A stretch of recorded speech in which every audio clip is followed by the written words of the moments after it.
everybody. My name is Miss Sheila, and I'm one of the Youth Services Guides at the Anythink Libraries.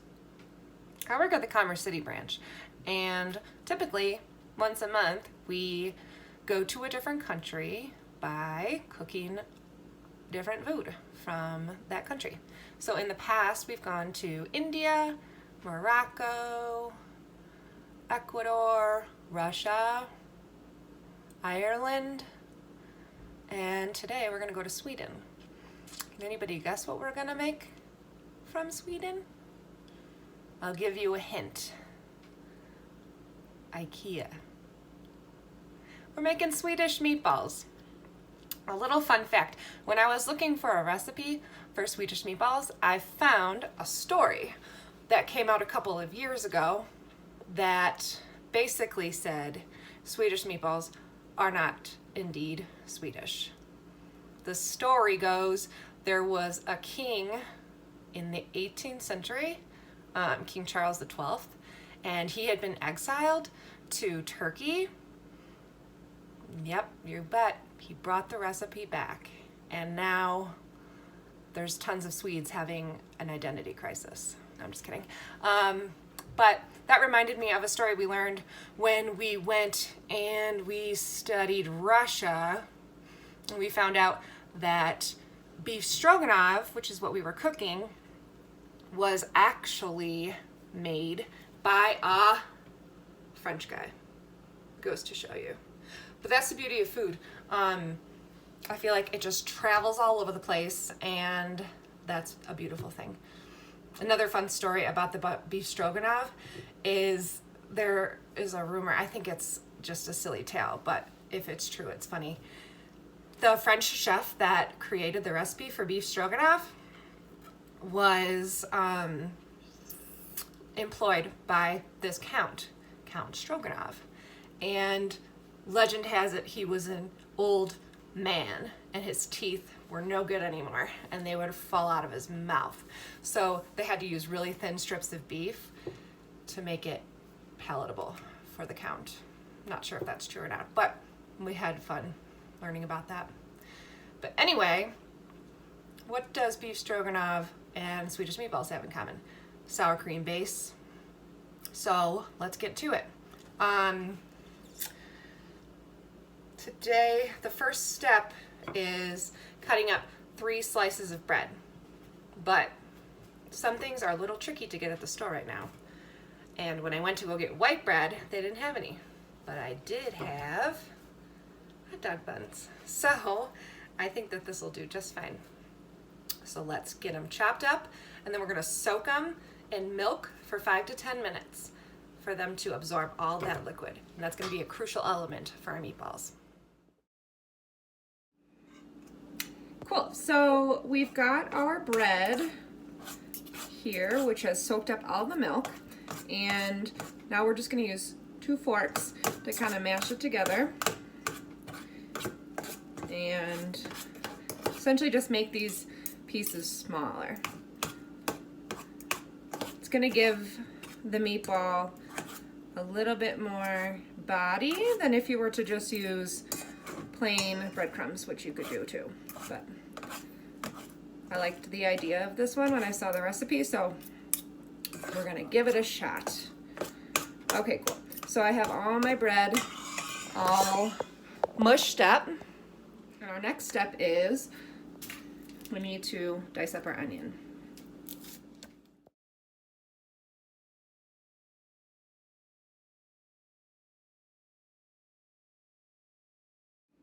Great.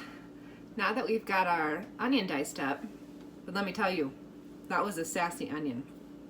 But meaning it was making me cry. But that means the flavor is going to be amazing. So I say more onion. So I've got my pan heating up on medium-high, and into the pan we're going to throw a tablespoon of butter. And we're going to let that get nice and melty. There it is, getting melty.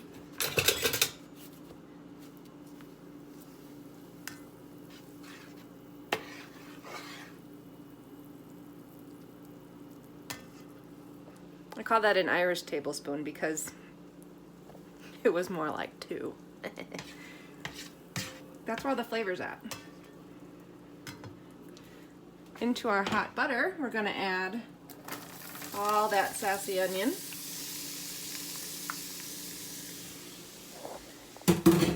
I think a lot of people have been cooking while stuck inside, and I hope that's something that continues because food tastes so much better when you make it, I think. So we're gonna let that sweat down and get translucent, which means see-through.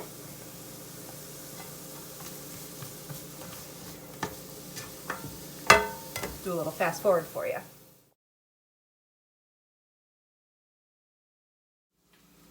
Excellent. So our onions are all soft and ready to be put into a meatball.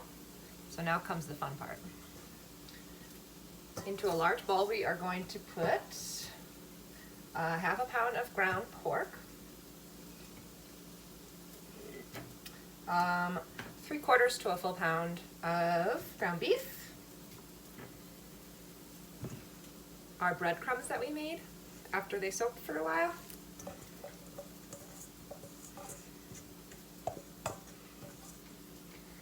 an egg to hold everything together,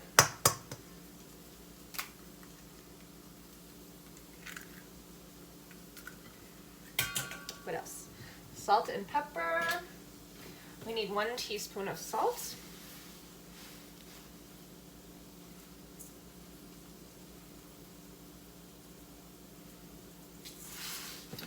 And 1 teaspoon of pepper. Well, it was a little bit much, but that's okay. Half a teaspoon of cardamom. Cardamom. It smells so good. And a half a teaspoon of nutmeg. Smells good.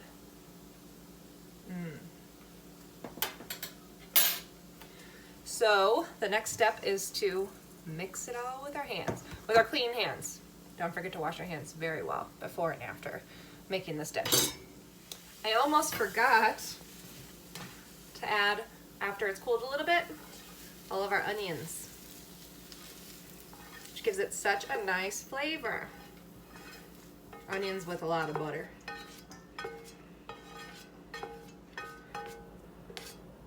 Perfect. Now we'll get to mixing. So here we have our delicious smelling meatball mix. I'm gonna throw it in the fridge for 20 minutes so that it tightens up a little bit. And when we roll them into meatballs, they'll stay in the shape of a meatball. Okay, so we're back with our meatball mixture that's been chilling in the fridge for a little while. And now we're going to shape them into meatballs. We're gonna make them about 1 1/4 to 1 1/2 inch size, which is like this much, not too big.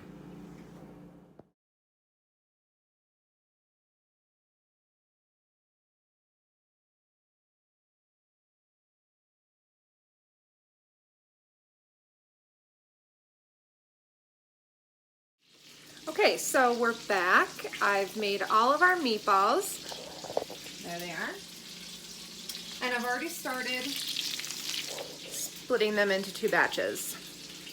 So I'm browning them in my pan with 3 tablespoons of butter. More butter. So we're just gonna take turns. Half of the meatballs are gonna cook up in this pan. Well, and then when those are done, we're gonna flip.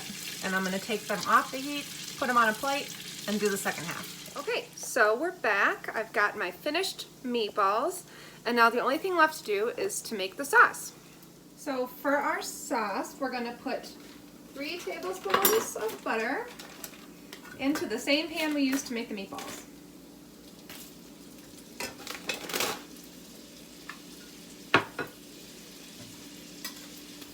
Gone through a lot of butter in this recipe, but it'll be worth it. I wish you could smell this.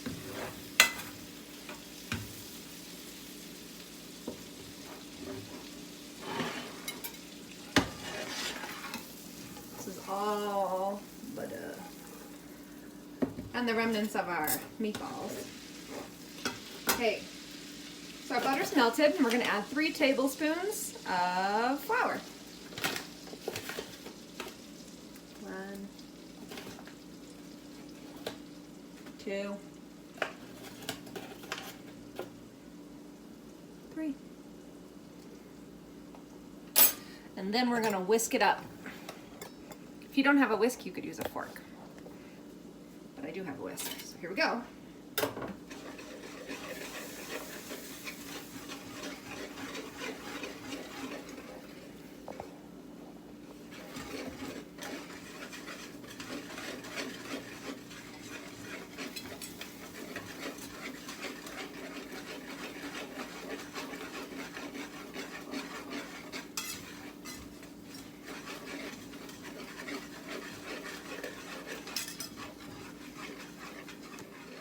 So our flour and our butter is all done.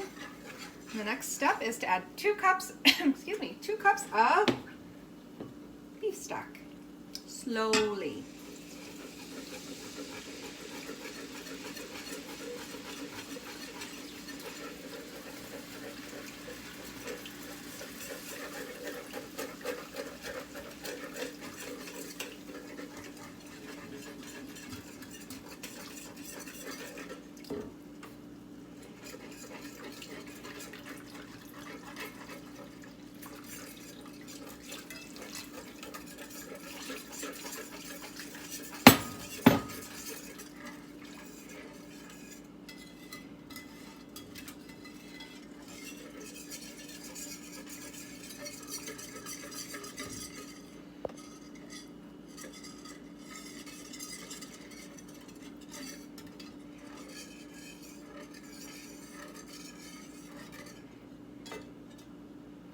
And lastly, I have a, quarter cup of sour cream.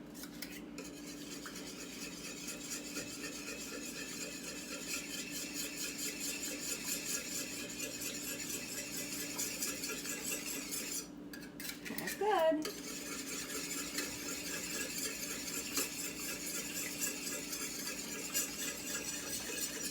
Use a knife to get the rest of that.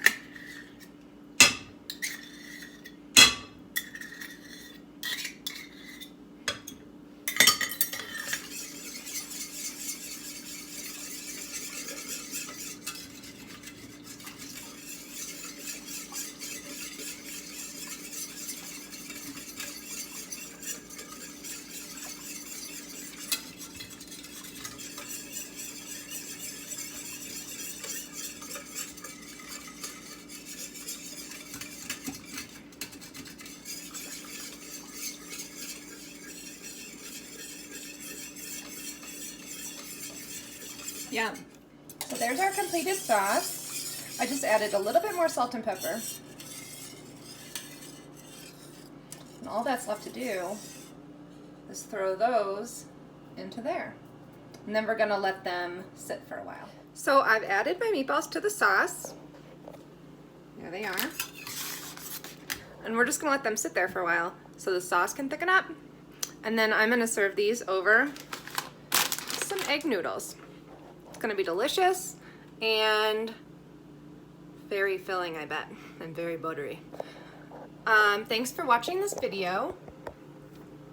Be sure to check out our website, anythinklibraries.org, for more videos. And if you're looking for recipe inspiration, be sure to check out our online resources.